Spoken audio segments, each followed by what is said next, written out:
Hello everyone, welcome to my YouTube channel. I hope आप सब बहुत अच्छे होंगे। हम ईवीएस पढ़ रहे हैं। इससे पहले मैं 2 लेक्चर ले चुकी हूँ ईवीएस के। आज ही हमारा 3rd लेक्चर होगा जिसमें हम क्लास 4 के चैप्टर्स पढ़ रहे हैं। आइए स्टार्ट करते हैं। देखिए, चैप्टर है ओमाना का सफ़र। जब कोई व्यक्ति ट्रेन द्वारा अहमदाबाद से केरल की यात्रा करता है तो वह अनेक सुरंगों को पार करता है। ये सुरंगें पश्चिमी घाट के पर्वतों में पड़ेंगी। अब समझिएगा। सोचो, ये भारत है, ये भारत है हमारा, सॉरी, ये इंडिया है, यहाँ गुजरात है। जब हम गुजरात से केरल जाते हैं तो आपको पता है नहीं, वेस्टर्न घाट है पूरा, तो इसको क्रॉस करके ही जा सकते हैं। ठीक है, नेक्स्ट आते हैं। गांधीधाम कच्छ से केरल तक यात्रा है। कच्छ कहाँ है? गुजरात में है, तो ये केरल और गुजरात के बीच में पड़ेगा गांधीधाम। गांधीधाम अहमदाबाद वलसाड गुजरात में है। देखिए, वलसाड वाला ना क्वेश्चन आया था कि वलसाड कौन से राज्य में है, तो ये गुजरात में है, ध्यान रखिएगा। कोझिकोड कहाँ है? केरल में है। देखिए, क्वेश्चन आते हैं कि पड़ोसी राज्य पूछ लेते हैं आपसे कि कौन से राज्य का कौन सा पड़ोसी राज्य होगा। जैसे गुजरात का पूछा है, केरल का और तमिलनाडु का, तो मैंने ये लिख दिए हैं। आपको वैसे सब कुछ सब पता होना चाहिए। जैसे गुजरात के पड़ोसी राज्य राजस्थान, मध्य प्रदेश, महाराष्ट्र, दादरा नगर हवेली। केरल का कर्नाटक, तमिलनाडु, पुडुचेरी। तमिलनाडु के राज्य कौन कौन से हैं? आंध्र प्रदेश, कर्नाटक और केरल। ठीक है, और ये केरल वाला तो ना आई थिंक 2 बार पेपर में आ चुका है क्वेश्चन। मडगांव कहाँ पड़ता है? गोवा राज्य में है मडगांव। गोवा से केरल तक के रेल रास्ते में 92 सुरंग, सुरंग मीन्स टनल्स, और 2000 पुल, 2000 ब्रिज बीच में पड़ते हैं। आगे चलते हैं। मलयालम में वलियम्मा को माँ की बड़ी बहन को कहते हैं। ये भी क्वेश्चन आया था कि वलियम्मा कौन होती है, तो माँ की बड़ी बहन। ठीक है। केरल के कई भागों में एक जगह से दूसरी जगह जाने के लिए नाव और अन्य तरह की नावों का प्रयोग किया जाता है। अब देखिए, नेक्स्ट चैप्टर है हुतुतु हुतुतु। ठीक है, इसमें कर्णम मल्लेश्वरी के बारे में बताया गया है। यह एक वेट लिफ्टर थी, आंध्र प्रदेश में रहने वाली थी। 12 वर्ष की आयु में वजन उठाने का अभ्यास कर रही थी। अब वे एक बार में 130 किलोग्राम, ये ध्यान रखिएगा, 130 किलोग्राम तक वजन उठा सकती हैं। इन्होंने भारत के बाहर 29 मेडल्स जीते हैं और उनकी 4 बहनें थी। इससे रिलेटेड ये क्वेश्चन भी आया था, मैंने लिख दिया है। कर्णम मालेश्वरी के विषय में दिए गए कथन। वह इंटरनेशनल ख्याति प्राप्त मारोत्तोलक मतलब वेट लिफ्टर हैं। वह कर्नाटका की थी। उन्होंने अपने नाम बहुत से रिकॉर्ड बनाए हैं। वह 130 किलोग्राम तक भार उठा सकती हैं। जब वह 12 वर्ष की थी तभी से वह भार उठाने का अभ्यास कर रही थी। तो आपको पता है वो कहाँ की थी? आंध्र प्रदेश की थी। कर्नाटक गलत होगा, तो इसका बी आंसर है। एक ये भी क्वेश्चन था कि कौन सा कीट मधुमक्खियों की भांति कॉलोनी या बस्ती में नहीं रहता, तो मकड़ी है। उसका आंसर होता है मकड़ी। अब है बसवा का खेत, बसवास फार्म। इसमें ना 2-3 मतलब वो हैं हेडिंग्स हैं, उनको आपको पता होना चाहिए। जैसे कि खुंटी। खुंटी क्या होता है? एक लोहे की छड़ मिट्टी को खोदने के लिए उसे ढीला करके नरम करने के काम आती है खेतों में। मंथ्स ऑफ जुलाई, प्याज की फसल उगाने की तैयारी कहाँ की जाती है जुलाई में? कर्नाटक में। देखिए, इलीगे, ये अभी केवीएस का पीआरटी का एग्जाम हुआ था, उसमें ये आया था क्वेश्चन, इलीगे क्या होता है। तो प्याज को पौधों से अलग करने का औजार है ये एक। ठीक है। कुरीगे क्या होता है? हल की तरह का औजार, एक हल की तरह दिखता है ये, उसे कहते हैं कुरीगे। नेक्स्ट चैप्टर है चूचू करती आई चिड़िया। A busy month. देखिए, ये ना इंग्लिश की जो आसपास वाली ये जो हमारी ईवीएस की बुक है उसमें यही चैप्टर का नाम है। कभी आप कहें ए बिजी मंथ आप चेक कर सकते हैं। और हिंदी वाली में चू चू करती आई चिड़िया। ठीक है, तो ये क्या है देखते हैं। देखिए इसमें ना आपको अलग अलग चिड़ियों के बारे में बताया गया है और यहाँ से क्वेश्चन बनता ही बनता है, तो आप ध्यान से पढ़िएगा। इंडियन रॉबिन क्या क्या होती है, या अपने अंडे कहाँ देती है? पत्थरों के बीच की जगह में अपने अंडे देती है। इस कलचिड़ी पक्षी को इंडियन रॉबिन ही कहा जाता है। ठीक है, तो पत्थरों के बीच में ये अपने अंडे देती है। नेक्स्ट है क्रो, कौआ। यह अपना घोंसला तार और लकड़ी के टुकड़ों से बनाता है।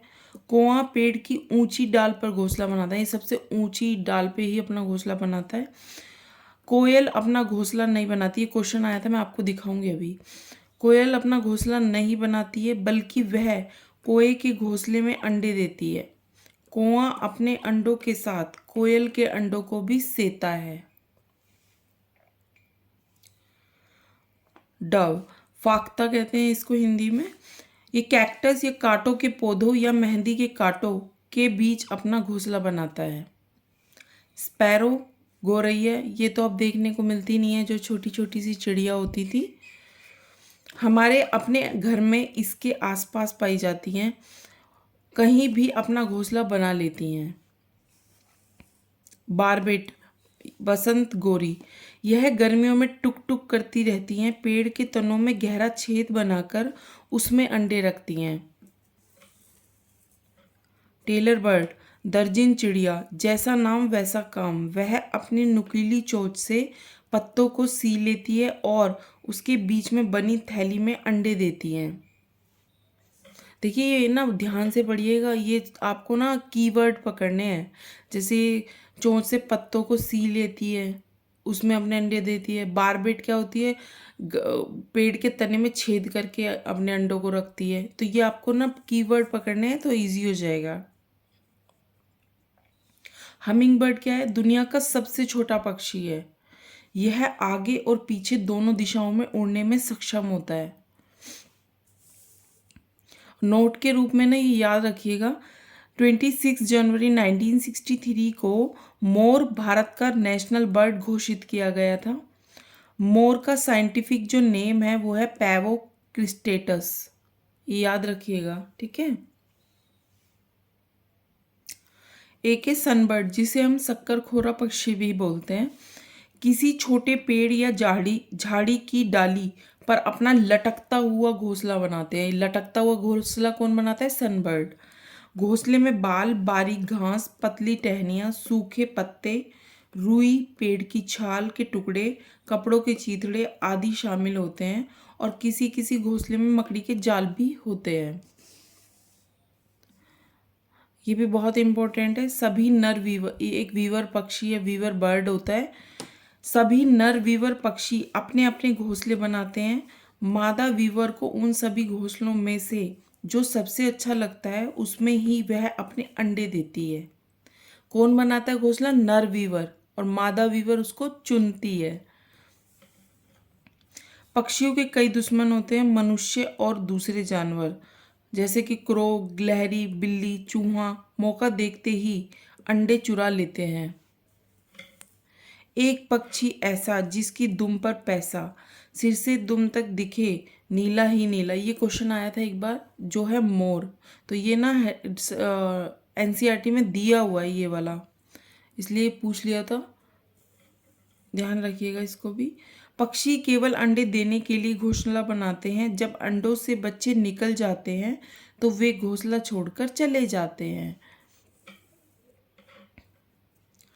अब ये एक छोटी सी बात है, लेकिन ये क्वेश्चन में आ जाती है। जैसे गाय के आगे के दांत छोटे होते हैं पत्तों को काटने के लिए, लेकिन घास चबाने के लिए पीछे के दांत चपटे और बड़े होते हैं। आगे के छोटे होते हैं, पीछे के चपटे और बड़े दांत होते हैं, किसको, घास चबाने के लिए। अब आते हैं, बिल्ली के दांत नुकीले होते हैं जो मांस फाड़ने और काटने के काम आते हैं। सांप के दांत नुकीले होते हैं, लेकिन वह अपने शिकार को चबाकर नहीं बल्कि पूरा निगल जाता है। गिलहरी के दांत हमेशा बढ़ते रहते हैं। यहाँ पे चूहा भी होगा एक, गिलहरी और चूहा ये दोनों ऐसे हैं जिनके दांत हमेशा बढ़ते रहते हैं। दांत से काटने के कारण इनके दांत घिसते रहते हैं। मनुष्य के दांतों के प्रकार: कृंतक, रदनक, चवर्णक और अग्रचवर्णक। इंसीजर, कैनाइन्स, मोलर और प्रीमोलर। ये आपसे पूछ सकते हैं मनुष्य के दांत में, आपको 3 दे देंगे और एक अलग दे देगा और पूछेगा कौन सा नहीं है, तो ये याद रखिएगा। नेक्स्ट जो चैप्टर है वो है हमारा पानी कहीं ज़्यादा और कहीं कम। गंदे पानी को पीने से दस्त और हैजा जैसी बीमारियां होती हैं। जब दस्त होते हैं या उल्टियां होती हैं, हमारे शरीर से बहुत सारी पानी बाहर आ जाता है। यह शरीर के लिए बहुत हानिकारक होता है। जरूरी है कि शरीर में पानी की कमी पूरा की जाए। जब तक उल्टियां या दस्त हों तब तक थोड़ी थोड़ी देर में पानी पीते रहना चाहिए। पानी में शक्कर व नमक मिला लें। देखिए नेक्स्ट चैप्टर है जड़ों का जाल। इसमें हमें बरगद का पेड़ है, ये क्वेश्चन भी एक बार बना था तो इसके भी पॉइंट्स बहुत अच्छे से पढ़िएगा। बरगद की जड़ें टहनियों से निकलती हैं। देखिए जड़ें जो हैं वो टहनियों से निकलती हैं और बढ़ते बढ़ते जमीन के अंदर चली जाती हैं। ये मजबूत खंभों की तरह पेड़ को सहारा देती हैं। दूसरे पेड़ों की तरह जमीन के अंदर भी बरगद की जड़ें होती हैं। किसी पेड़ की छटाई के लिए भी उस इलाके से संबंधित सरकारी दफ्तर से अनुमति लेनी पड़ेगी। ऐसा नहीं कि आप पेड़ काट देंगे, उससे पहले आपको छटाई के लिए भी किसी ऑफिसर से बात करनी पड़ेगी, पूछना पड़ेगा, ठीक है।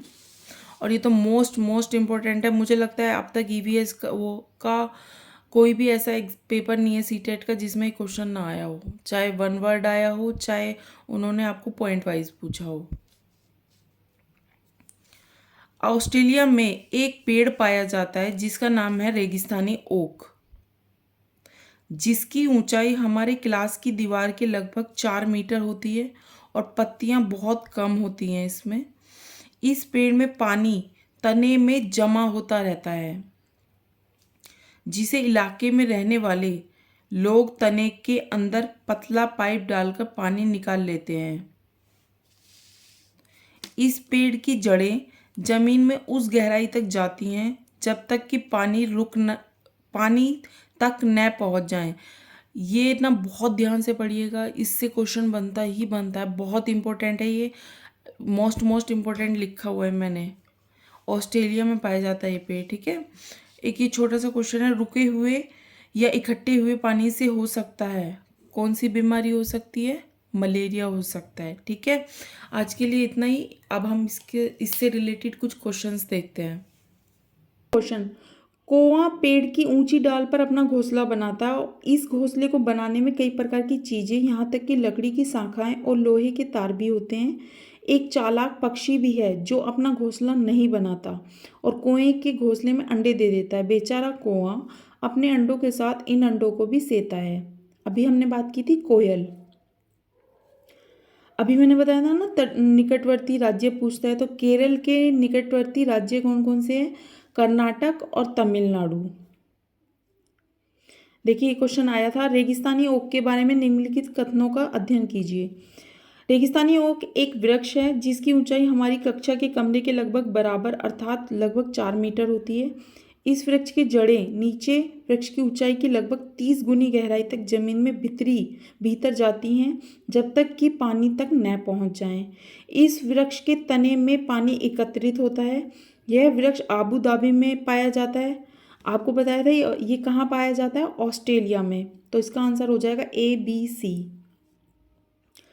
एक अपने लास्ट क्लास में पढ़ा था मधुबनी वाला, तो चित्रों को बनाने के लिए चित्रकारों द्वारा उपयोग किए जाने वाले रंग कौन से हैं? सोने चांदी को घोलकर बनाए गए पेंट, पिसे हुए चावल के रंगीन घोल, विशेष प्रकार से बने पोस्टर रंग, अति उत्तम गुणवत्ता के फाइबर पेंट।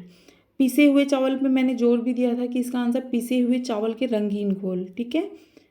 लास्ट वन है, बिहार के गांवों में बहुत से किसान अतिरिक्त धन कमाने के लिए मधुमक्खी पालकर शहद एकत्रित करने का कार्य करते हैं। मधुमक्खी पालन करने का सबसे अच्छा समय है अक्टूबर से दिसंबर। आज के लिए इतना। आई होप आपको वीडियो अच्छी लगी होगी। अच्छी लगी हो तो प्लीज़ लाइक कीजिएगा, सब्सक्राइब कीजिएगा और नोटिफिकेशन के लिए बेल आइकन ज़रूर दबा दीजिए ताकि आपके पास ऐसे ही वीडियोस पहुंचती रहें। Thank you so much. Take care. Bye bye.